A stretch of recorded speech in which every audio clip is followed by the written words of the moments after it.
Greetings and welcome to episode 3 of the Yellowed Pages, a channel dedicated to old books and ephemera. I'm Liz. I'm your guide through the books and the old paper, the yellowed paper. And today's episode 3, is dedicated to the Hobos Hornbook by George Milburn and Chance Hits by Norman Chance. The first one we're going to look at is the Hobos Hornbook by George Milburn. And here we are. The Hobos Hornbook, a repertory for gutter jongler. And I had to look up jongler. I'm assuming I'm pronouncing it right.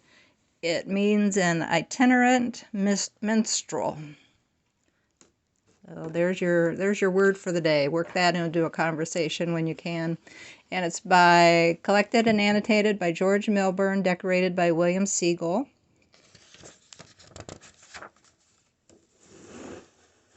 And let's see, copyright 1930. So it's just early into the Depression, and it's dedicated to John McClure.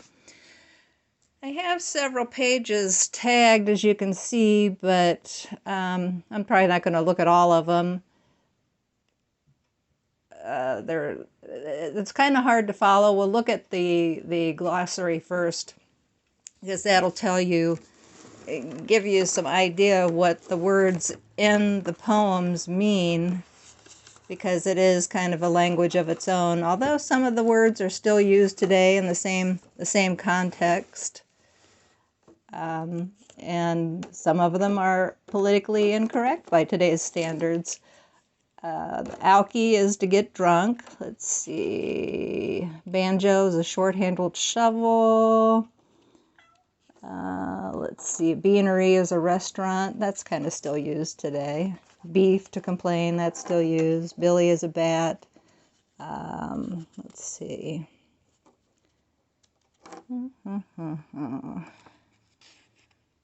The con is a train conductor.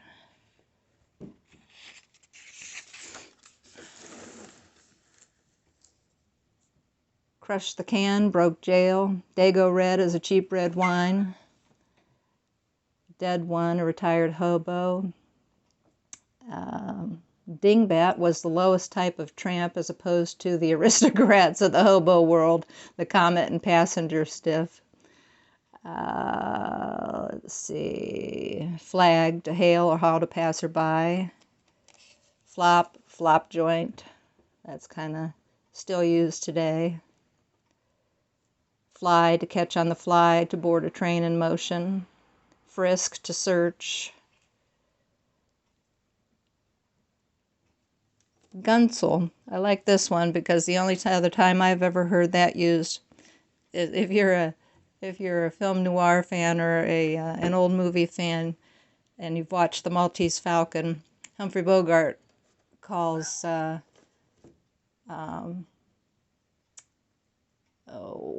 what's his name's helper a gunsel.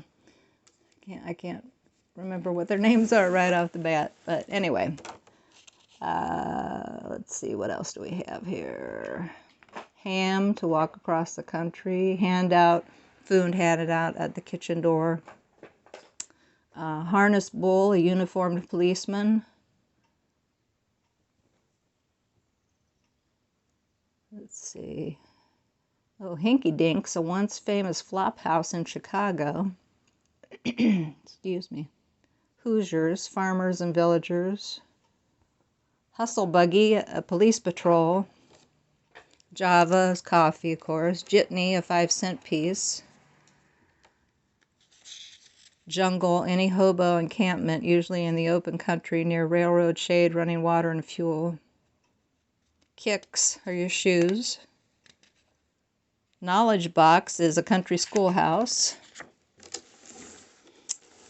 Let's see. Oh, Monica. I'm assuming it's like supposed to be like a moniker, like a name, because it says a name, specifically a descriptive one assumed by a hobo. See Monica songs. Mooch, to beg, also to walk along. Mule, raw white whiskey, so called from the kick it gives. Let's see, what else do we have here? Q, the Chicago, Burlington, and Quincy Railroad. Rare is a drink. Rattler, a freight train. Reefer, refrigerator car, that's different. Let's see what else. Rubber glue, a plainclothesman derived from gumshoe. Sap is a policeman's stick.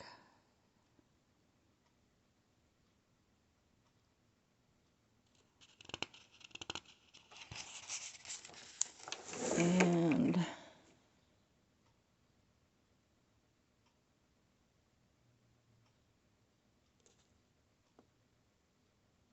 that gives you an idea of the kind of phrasing that we'll find in the poems in this book.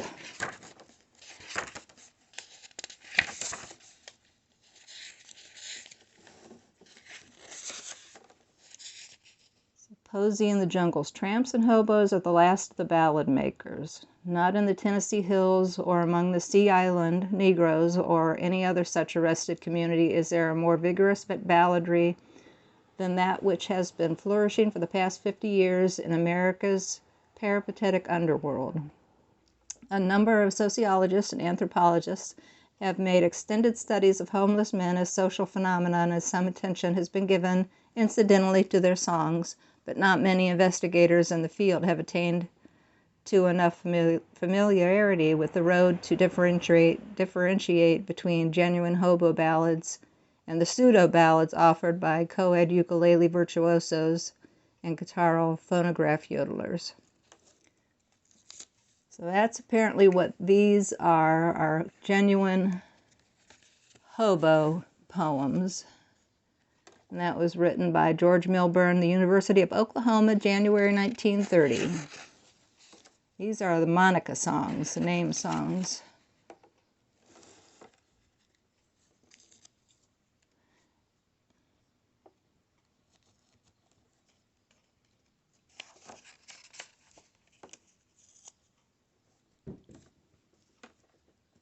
Oh, and this one, Hobo Convention at Portland. This kind of references some hobos' names. From Lone Star State came Texas Slim and Jack Katydid. With Lonesome Lou from Kalamazoo came San Diego Kid. And Denver Dan and Boston Red blew in with Hellfire Jack. And Andy Lang from Longshore Gang, Big Mac from Mackinac. Mackinac.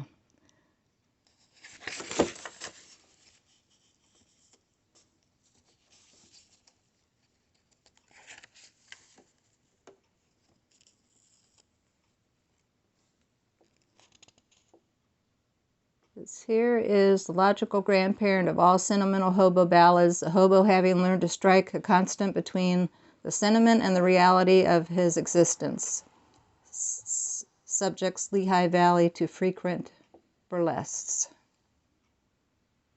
Down in Lehigh Valley.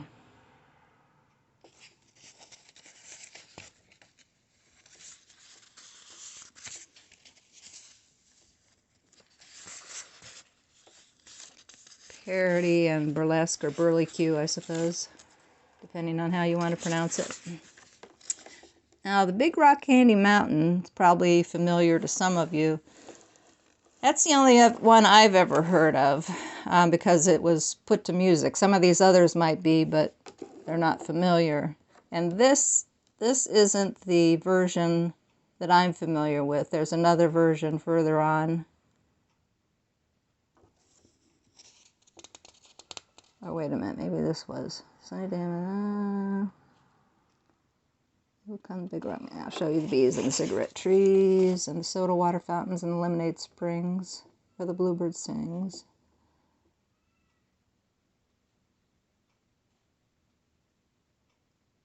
I think this is the one that I had never heard of. Here's the Boomer Shack.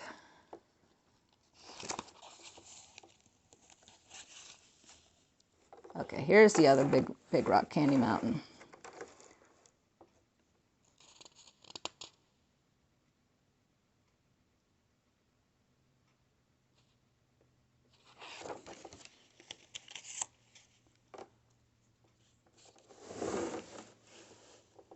Big Rock Candy Mountains, all the cops have wooden legs, and the bulldogs all have rubber teeth, and the hens lay soft-boiled eggs. Yeah, that's the one that I've heard. That's the version that I've heard put to music.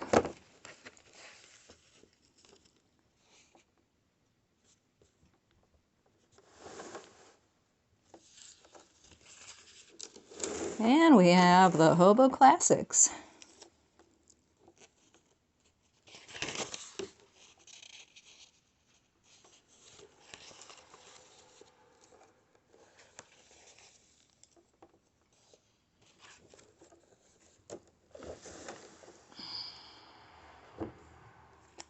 This is the Tropics Curse. By the time the hobo reaches New Orleans, he is no longer a hobo. He is a beachcomber. He finds occasional work as a banana loader. He panhandles from tourists in Beaucaire. He drinks Dago Red, and he eats red beans and rice at Martin's in the French Market.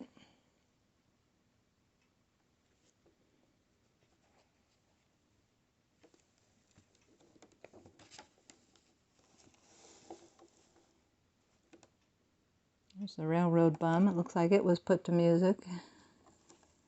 See if I can find any of the... There weren't any other...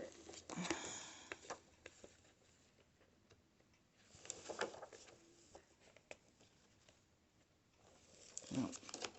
So that is the Hobos Hornbook by George Milburn. Next up is Chance Hits.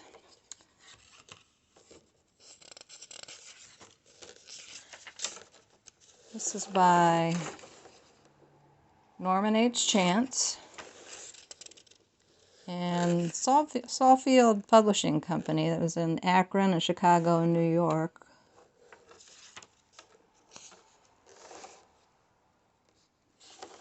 This is copyright 1915. So, not sure if the U.S. had gotten into World War I by the time this was written, or... It says, okay, blues are the soggy calms that come to make our spirits grope and steal the breeze of promise from the shining sails of hope.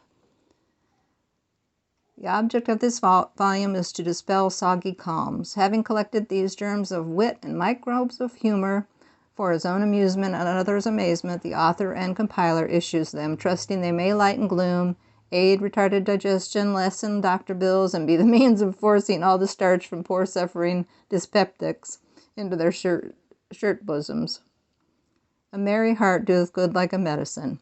So, I take it this is supposed to be kind of a joke book, and maybe by 1915 standards, they were pretty funny, but I had a hard time finding anything to share with you, but that's just me. I'm not sure which I had marked down here.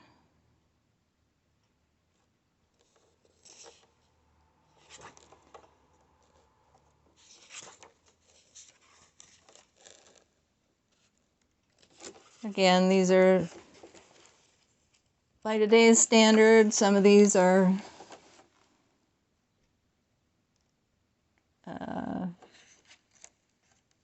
not necessarily entertaining and definitely not politically correct.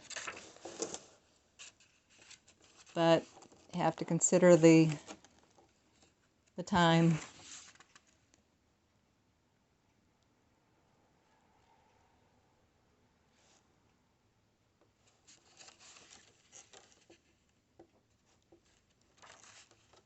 And I don't know if Mr. Chance made a bundle on his joke book or not, but